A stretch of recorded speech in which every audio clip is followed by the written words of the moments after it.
es que negarse a uno mismo implica estar dispuestos a renunciar a los sueños, a los proyectos, no necesariamente, sino a lo que en un momento dado yo pensaría que debe ser mi futuro, ¿no? Los deseos de nuestro corazón, que esos van a estar allí a flor de piel, porque somos seres humanos y de repente incluso vemos cosas que en la casa del vecino que nos gustan, ¿no? Y decimos, yo quisiera esto para mí. Y mucha gente se emprende, se involucra pues sí, en empresas que lo van a llevar a tener eso. ¿Y qué creen? Que muchas veces lo logran. Pero eso no significa que ese camino sea el que Dios tenía para esa persona. Entonces, el estar dispuestos a renunciar implica poder decir, sean cuales sean mis sueños personales, estoy dispuesto a renunciar a ellos por hacer la voluntad de Dios para mi vida, que pudiera ser incluso muy diferente a eso, muy diferente.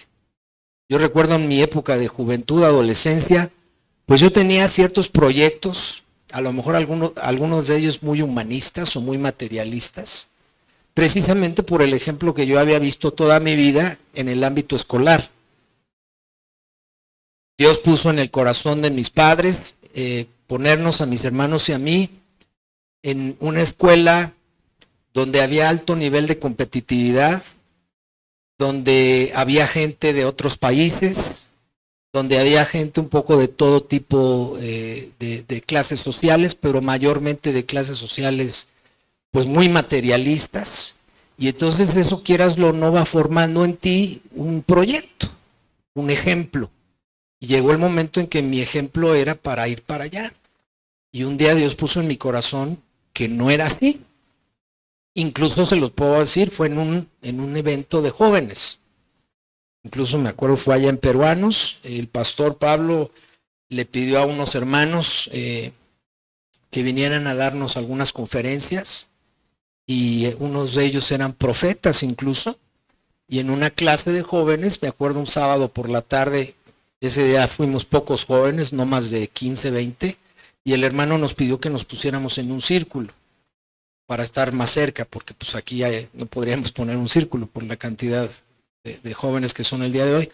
Pero ese día éramos pocos, y entonces Dios puso en su corazón que además de la clase que nos dio, nos diera palabra de profecía a cada uno. Y fue muy hermoso porque cuando llegó mi turno, lo único que me dijo el Señor fue que Él me había dado el nombre que tengo, me llamo David, porque Él quería usarme en su obra para alabarlo. Y me dijo otras cosas, pero en términos generales fue muy, muy fuerte para mí, porque yo dije, pues, ¿qué estoy haciendo, no? ¿En qué estoy pensando si mi propósito de creación no es ese? Es por acá. Y Dios cambió mi corazón ese día, muy bonito. Bueno, y el segundo punto, que tiene que ver con renunciar a uno mismo, pues es ya muy literal. O sea, renuncio a mí para que otro sea bendecido con lo que yo pueda estar renunciando en este momento, ¿no? Un asiento, yo creo que sería un ejemplo muy fácil. ¿Cuántos han viajado en metro? Todos. Bueno, las veces que me toca viajar en metro, generalmente hay mucha gente. Y a veces me toca tener un lugar para mí. Raro, ¿no? Pero bueno. Resulta que donde voy así paradito, que va el metro, de repente la persona que va cerca de mí se para y digo, pues me siento. Y no falta el día que veas, en el caso de los varones, a una señora, a una muchacha que trae tacones, una señora que ya trae las bolsas del mandado, que trae un niño cargando, una persona de la tercera edad. Digo, se ve un chavo más chavo que yo, sí digo, no, aquí me voy a quedar. A menos que lo vea en situaciones difíciles. Pero cuando son casos particulares, por favor, señora, siéntese, ¿no? O señor, mire, déjeme ayudarle, si ya va el viejito ahí medio agarrándose de lo que pueda, hasta le ayudas a ir al asiento, porque estás renunciando a tu comodidad para que alguien se beneficie de eso. Ese sería el segundo sentido de renunciar a uno mismo. Entonces son estos dos, en resumidas cuentas, de lo que estuvimos hablando las clases pasadas. Espero, en amor, para cada uno de ustedes, que realmente lo interioricen, porque es un concepto súper importante para su futuro. Aprender a renunciar a ustedes mismos. Y el tema que vamos a empezar a estudiar a partir de hoy, también en una serie de clases, tiene que ver, aunque obviamente es otra cosa, pero se relaciona de alguna manera. Y es que, aunque estemos viviendo en este mundo industrializado, modernizado, globalizado, con muchas cosas, sabores y sinsabores, pues aquí estamos al final del día. Y aún cuando estemos aquí, debemos entender que no somos de aquí. Vamos a ver Filipenses 3, por favor. Versículos 13 al 20. Estamos a unos días de celebrar la independencia de nuestro país, ¿no? La independencia de México. ¿De qué celebramos la independencia? A ver, ¿quién sabe? ¿Quién ha estado atento en sus clases de historia? A ver, ahí hay un joven. De España, de los españoles, del imperio, del gobierno español, ¿hace cuántos años? 300 años, seguro. No, bueno, este muchacho está todo... ¿Cuándo fue la independencia de México? 1810. 213 años, ¿no? Este año celebramos 213 años de independencia. Muchas gracias. ¿Cómo te llamas allá atrás? ¿Abelardo? Leonardo. Gracias, Leonardo. Leo. ¿Sí? Muy bien. Gracias, Leo. Estamos por celebrar este movimiento de independencia dentro de unos días. Y entonces la gente, y no solo en México, en muchos países, de veras que adopta un espíritu nacionalista, y viva México, y ya no digamos en los mundiales, ¿no? O sea, de veras que en los mundiales aflora más el espíritu nacionalista que el mismo 15 de septiembre o 16 de septiembre, porque nos gana la emoción de sabernos y sentirnos mexicanos. Ok, y no sé si se han puesto a pensar qué hay atrás de ser mexicano. Y va a haber cosas que no nos van a gustar mucho. Basta con ir al Templo Mayor, a la plaza, allá. ¿Qué cosas, nuestros antepasados, apenas, precisamente 200, 300 años, 400 años, ¿qué son? 400 años son 10 generaciones, ¿no? Apenas. Muy poco tiempo. ¿Qué hacían estas personas, nuestros antepasados? Porque traemos una mezcla precisamente del mexicano con los españoles. Somos una mezcla de eso. Ustedes conocen la historia. Entonces, ¿qué había allá? Sacrificios humanos. Ahora que está lo del Tren Maya en el sureste, están quejándose los movimientos ambientalistas y yo también me sumo, porque qué terrible que estén afectando los famosos cenotes, ¿no? Si alguien los conoce o alguien ido alguna vez al sureste, son preciosos, son cosas maravillosas. Pero ¿qué hacían allí los mayas o los antepasados de ellos? Echaban a la gente como ofrendas a sus dioses, a sus ídolos. Qué cosa tan espantosa, ¿no? Y esos son nuestros antepasados. Sí. Sí. Humanos. Bueno, eso sí ya no te lo puedo decir, pero pues tú no los estás platicando, que se comían a la gente, ¿no? Bueno, cuando menos el corazón, eso sí lo dice la historia.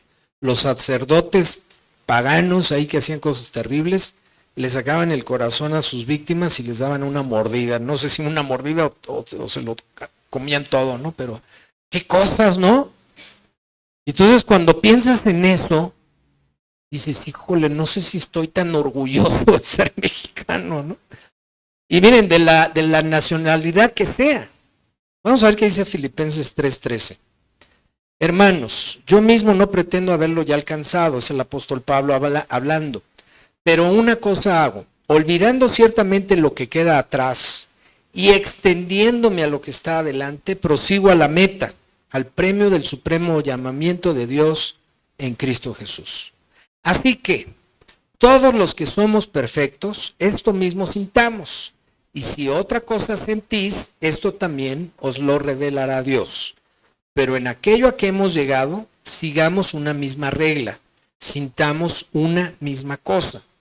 Hermanos, sed imitadores de mí y mirad a los que así se conducen según el ejemplo que tenéis en nosotros. Porque por ahí dice andan muchos, de los cuales os dije muchas veces, y aún ahora lo digo llorando, porque son enemigos de la cruz de Cristo, el fin de los cuales será perdición, cuyo Dios es el vientre y cuya gloria es su vergüenza, que solo piensan en lo terrenal. Aquí en el versículo 18, el apóstol Pablo le dice a los filipenses, cuidado, porque hay personas de los cuales ya les he hablado mucho, que son enemigos de la cruz de Cristo, primer punto, pero que al final dice, solo piensan ¿en qué? En lo terrenal. Y con vergüenza yo digo que en algún momento de mi adolescencia yo era así.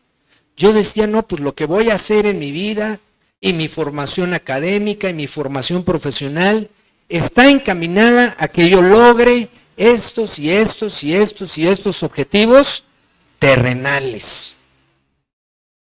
Y ya tenía yo grandes proyectos de qué hacer y qué no hacer y a dónde ir y cómo iba yo a construir mi futuro. Claro, sin tomar en cuenta cuál era la verdadera voluntad de Dios para mi vida. Porque en esa verdadera voluntad de Dios para mi vida no estaba el que yo dedicara un solo minuto, por ejemplo, a servir a Dios en su obra. Yo de joven nunca pensé ser pastor de jóvenes o tener algo que ver con adolescentes o con enseñar en el púlpito. Si bien yo veía a mi padre enseñar y a mi madre, yo decía, bueno, eso para ellos, ¿no? Y qué bueno que les gusta y felicidades, pero yo me voy a dedicar a otra cosa. Porque uno está empujado a pensar en lo terrenal.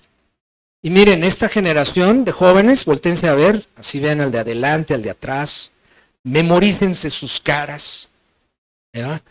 Miren, desde que mi esposa y yo tomamos esta tarea hace más o menos 30 años de pastorear el grupo de jóvenes, hemos visto pasar muchas generaciones de jóvenes, de adolescentes, cuando menos que unas 5, ¿no? Y de repente pasa una generación y viene otra nueva porque los de la pasada pues ya se empiezan a casar o se cambian de lugar de residencia y ya no viven en México y dejan de venir a la iglesia. Entonces cambian las caras, cambian las personas. Más o menos yo les podría decir que hemos visto pasar unas 5 generaciones de jóvenes. Y con tristeza les puedo decir que la mayoría de los que ya no vienen, porque ya no son tan jóvenes, algunos ya andarán por ahí de los 40 y tantos, a lo mejor 45, pues quién sabe dónde están. O se regresaron al mundo de plano, muchos, o pues a lo mejor siguen, ¿no? De alguna manera siguen a Dios, pero a lo mejor en un contexto no tan cercano, por llamarle de alguna forma, a la doctrina que recibieron aquí. Y es triste. Muy pocos son los que permanecieron fieles, aunque se hayan ido a vivir a otras partes, ¿no?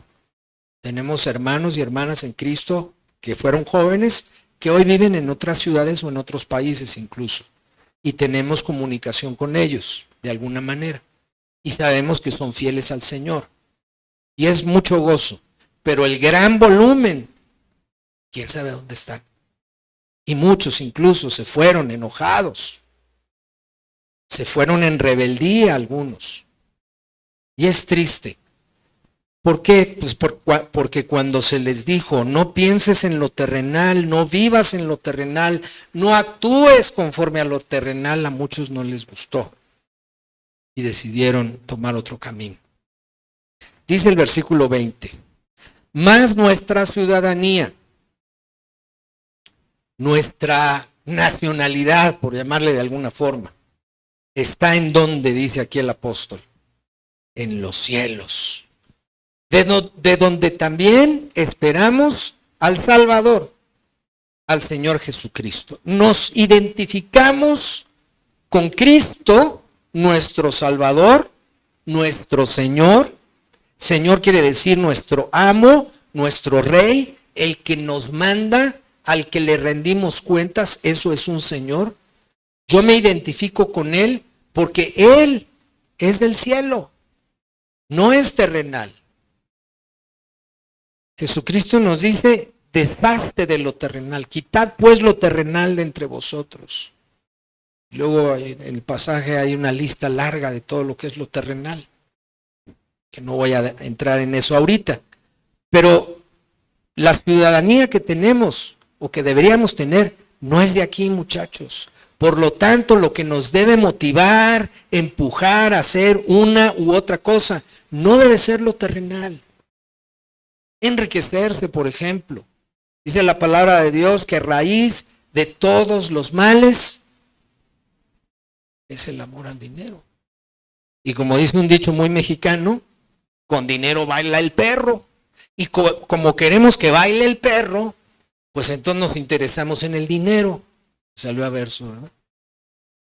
Y entonces la gente anda como hormiguita, dale y duro, tratando de hacer dinero para poder hacer que baile el perro. Es decir, tener yo determinadas comodidades o determinados bienes o determinado alcance a ciertos productos, a ciertos beneficios, a ciertos servicios para definir mi vida conforme a lo he pensado en los años pasados. Un plan. Pero este plan está contaminado porque es terrenal. Y aquí nos dice, más, o sea, pero, cuidado, no te dejes engañar. No es por allí. Dice, nuestra ciudadanía está en los cielos. Vamos a Gálatas 3, versículo 28.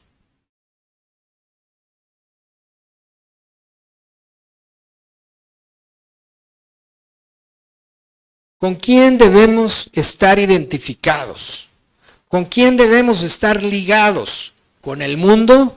No. Miren lo que dice Gálatas 3:28. Ya no hay judío ni griego, no hay esclavo ni libre, no hay varón ni mujer, porque todos vosotros, y nos está hablando a nosotros precisamente, sois uno.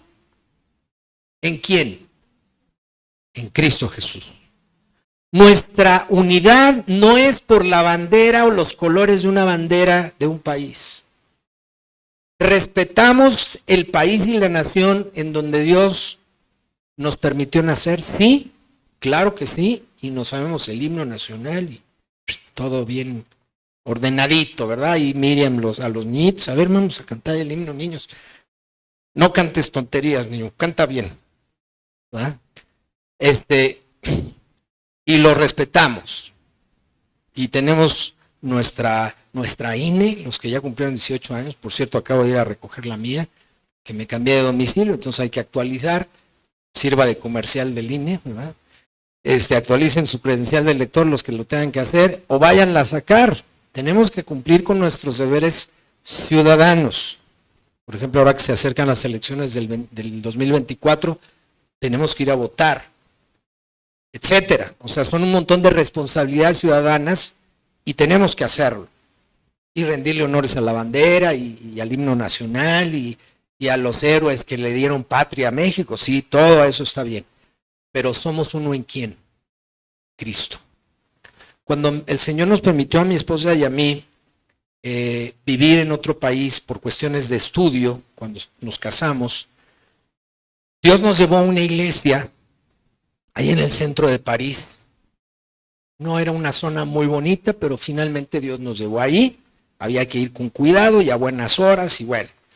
Y era una iglesia muy interesante, porque no era una iglesia de franceses, vivimos en Francia un tiempo, solamente. Había chilenos, nigerianos, peruanos, holandeses, vietnamitas, chinos, japoneses, alemanes. Nombren la nacionalidad y seguro uno de ellos había ahí en esa iglesia. Era una iglesia de mediano tamaño, yo le calculo quizás unas 300 personas. Y era muy padre llegar los domingos en la alabanza y oír a los hermanos cantar, pero verlos con su vestuario, o su vestuario, ni que fueran que hablar, con su vestimenta típica de su país, ¿no? Y con pues sus rasgos, su color de piel, que no estamos acostumbrados a ver aquí en México.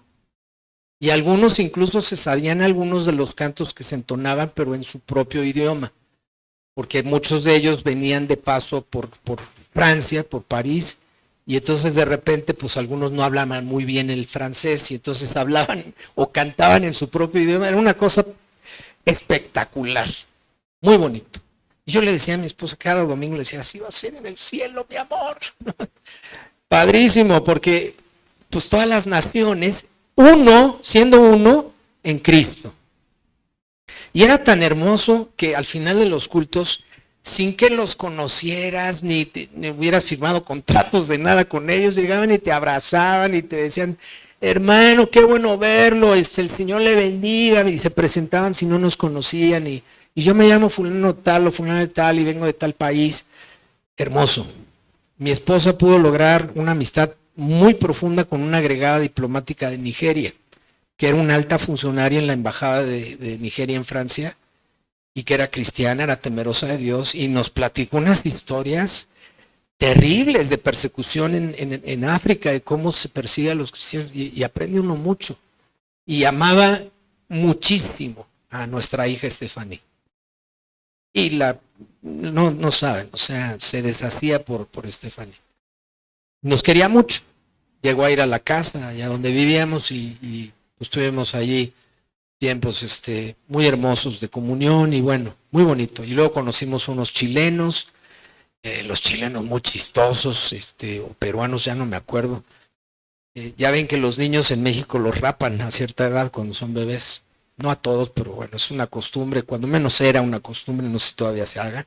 Y entonces llega el peruano y dicen, aquí en Francia no rapan a los niños, pero yo les rapo a su niño. Y entonces trajo una máquina, ¿no? Y entonces un domingo después del culto, pues ahí nos hizo el favor y pues mi esposa estaba feliz, ¿no? Porque de verdad en las peluquerías francesas ustedes llevan al niño a que lo rapen y casi lo acusan a uno de maltrato infantil, ¿no? ¿Cómo se le ocurre rapar a su bebé? En fin, son anécdotas, pero lo que les quiero decir es que estando en Cristo, hermanos, muchachos, era como si los conociéramos de toda la vida. Una cosa maravillosa, maravillosa. Lo que debemos entender es que todo sistema humano o humanista, ya sea social, político, comercial, es corrupto. Y todo sistema de estos está sujeto a las leyes del mundo, tanto las leyes, digamos, escritas, como las leyes no escritas, que muchas veces son costumbres de los hábitos, ¿no? De las costumbres.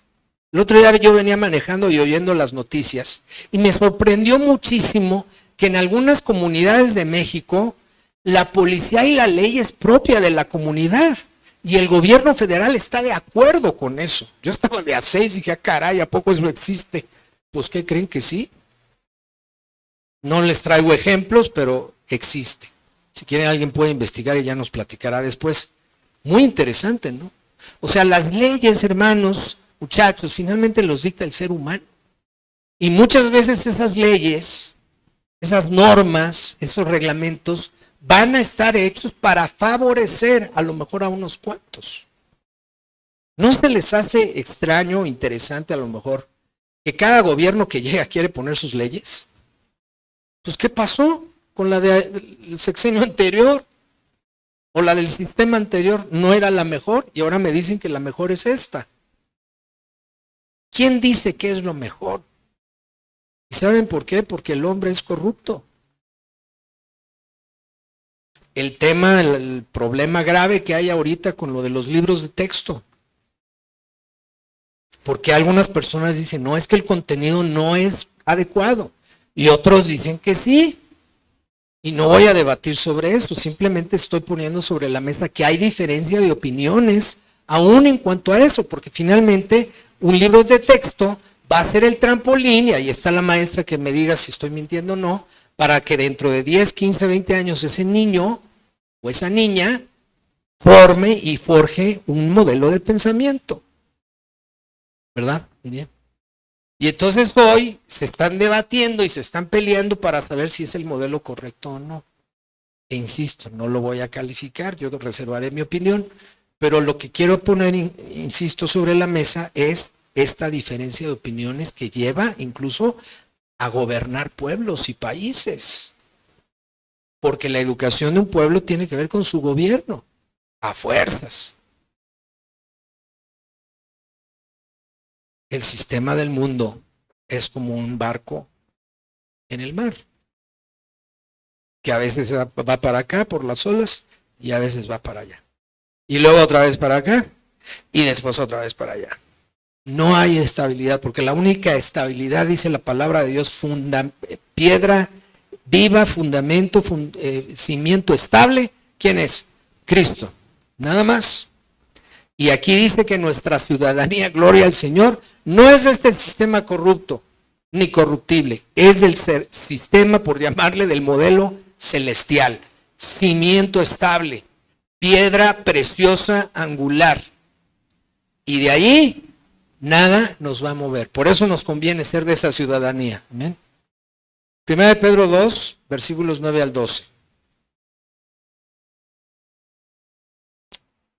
Fíjense cómo nos dice aquí en 1 Pedro el Señor. Bien bonito, Dios es padrísimo. Miren, Dios no solamente nos da leyes y mandamientos y está al pendiente que nos portemos bien. Dios a cada rato nos está diciendo lo valiosos que somos para Él y cuánto nos ama. Y no nada más nos los dice, sino que nos los demuestra en cosas tangibles, en cosas muy claras, y se manifiesta de esta forma en nuestra vida. Y aquí nos dice una cosa preciosa, nos dice, mas vosotros sois linaje, descendencia, escogido, real sacerdocio, nación santa. ¿Cuántas naciones en el sistema humano hay que sean santas? Ninguna. Todas son corruptas. Todas. Dicho de los mismos gobernantes, voy a luchar contra la corrupción. ¿Qué está diciendo? Pues que el país es corrupto. Y los voy a librar de la tiranía. ¿Y qué está diciendo el gobernante? Pues que el país es tirano. Y los voy a sacar de la pobreza. ¿Qué está diciendo el gobernante? Pues que el país es pobre. ¿Y por qué es pobre?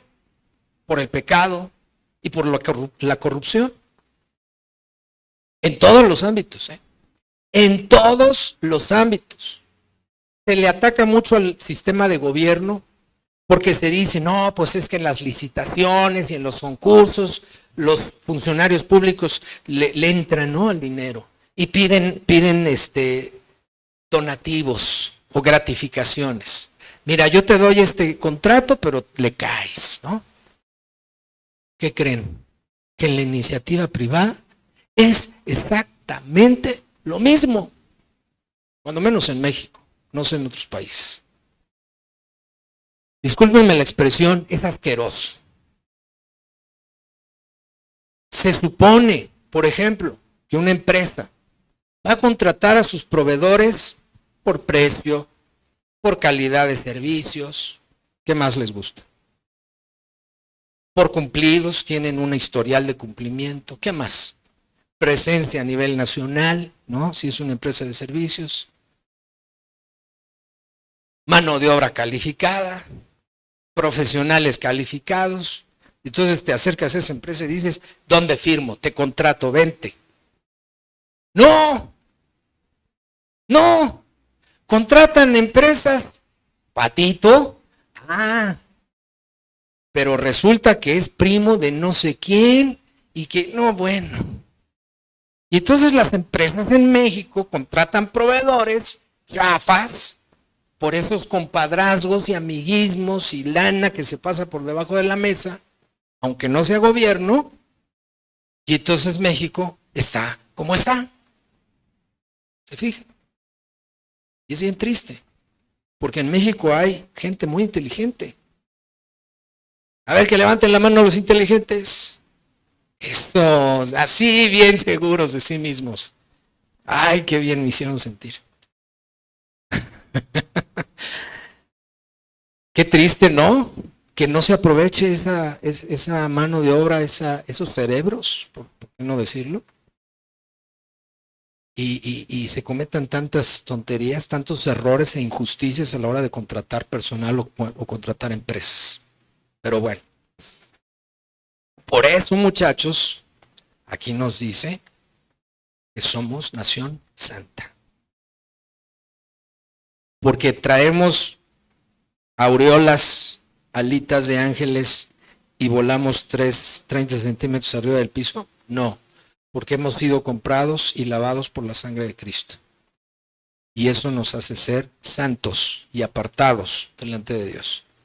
Y la unión de todos nosotros nos constituye en una nación santa, de los que vivimos en México y de los que viven en Nigeria y de los que viven en Holanda y de los que viven en China y que son temerosos de Dios.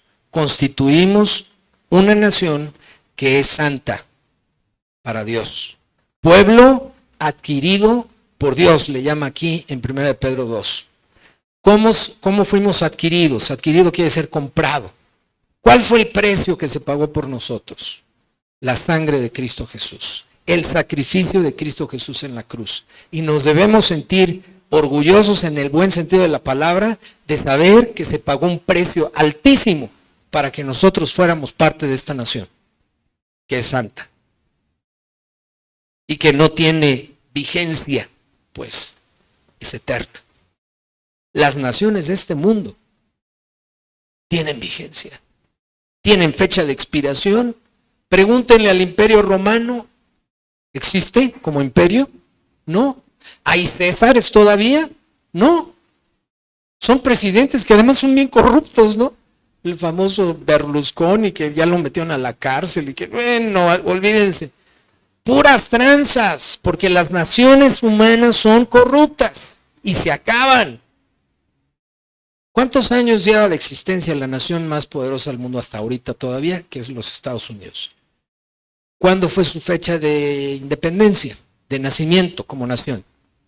1786. El 4 de julio de 1786. Si me equivoqué, me corrigen, por favor. Creo que sí es la fecha. 1776. Gracias, Raúl. O sea, tienen poquito más que nosotros, ¿no? Como 30 años más que nosotros. 34. 234 años de independencia. ¿Cuántos años más va a durar la nación norteamericana? ¿Quién sabe? ¿Cuántos años duró el imperio griego como imperio, con Alejandro Magno y aquellos grandes guerreros y gobernantes? ¿Cuánto duró? ¿300 años? ¿800 años? No, la verdad no sé. No recuerdo, pero ese imperio ya se acabó. O sea, esas naciones, esos imperios ya no están. Ahora son otros. En las guerras, la Primera y la Segunda Guerra Mundial, acabaron con naciones, con ciudades enteras. Y fue necesario reconstruir. O sea, el sistema humano, muchachos, es corruptible y tiene término de vigencia. Se acaba. El pueblo de Dios no. Es eterno. Y luego dice el versículo 9, para que anunciéis las virtudes de aquel que os llamó de las tinieblas a su luz admirable. ¿Quién es este? Cristo Jesús. ¿Para qué Dios nos hace un pueblo, dice aquí, adquirido por Dios, una nación santa, un real sacerdocio, un linaje escogido? ¿Por qué tenemos todas estas cualidades como hijos de Dios? para anunciar las virtudes de Cristo Jesús. ¿Cuáles son las virtudes de Cristo Jesús? Su salvación y su perdón. Y lo tenemos que anunciar a otros, para traerlos, dice aquí, a la luz admirable de Dios, que es una vida eterna al final. Una vida eterna que es, pues como su nombre lo indica, para siempre. No se acaba, como lo que ya vimos de las naciones humanas. Estamos terminando. Vosotros, versículo 10, que en otro tiempo no erais pueblo, pero que ahora sois pueblo de Dios. ¿Cuándo no éramos pueblo? Cuando no habíamos recibido a Cristo Jesús. Yo les decía ahorita en el mensaje, los que estuvieron me escucharon, yo tuve que venir un día a Cristo. Yo nací en un hogar cristiano en donde mis abuelos fueron cristianos, mis padres eran cristianos, pero eso no me hacía cristiano. Yo tuve que venir a Cristo. Y aunque de niño yo recibí en las escuelas bíblicas y en las escuelas dominicales la palabra y me hablaban de Jesús y conocía todas las historias de la Biblia que ustedes se puedan imaginar, eso no tenía ningún sentido para una vida vacía, sin Dios. Yo tuve que tomar una decisión por Cristo un día. Y por eso dice que en algún momento no fui pueblo de Dios, pero que me llegué a convertir en pueblo de Dios. Que en otro tiempo no habíais alcanzado misericordia, pero ahora habéis alcanzado misericordia. Ese es el sentido, entre otros muchos, de ser parte del pueblo de Dios. Nación santa, una ciudadanía celestial. Y esa, muchachos, muchachas, es la que vale la pena. No la del mundo, no lo terrenal. Por eso se liga con la serie anterior. Tenemos que aprender a renunciar a nuestros sueños, a nuestros proyectos terrenales. No sirven, no valen la pena. La ciudadanía celestial y todo lo que va a conllevar en nuestro futuro, eso sí vale la pena, porque Dios lo tiene en sus manos. Vamos a orar. Padre, gracias por tu palabra, por el mensaje que nos has dado esta mañana. Padre, aquellas y aquellos que hasta hoy habían pensado en construir un futuro, una plataforma para buscar lo terrenal, a lo mejor un poco acompañado de un tinte religioso, de no hacerte totalmente a un lado, de quizás en apariencia decir, no, pues yo confío en Dios, yo dependo de Dios, pero que muy en el fondo su verdadero objetivo estaba en lo terrenal. Te ruego esta mañana que nos perdones, que perdones a aquellos que pensaban así, aquellos que están o han venido trabajando para eso. Señor, queremos hacer tu voluntad solamente. Queremos entender que el hecho de que nuestra ciudadanía sea celestial valga la pena.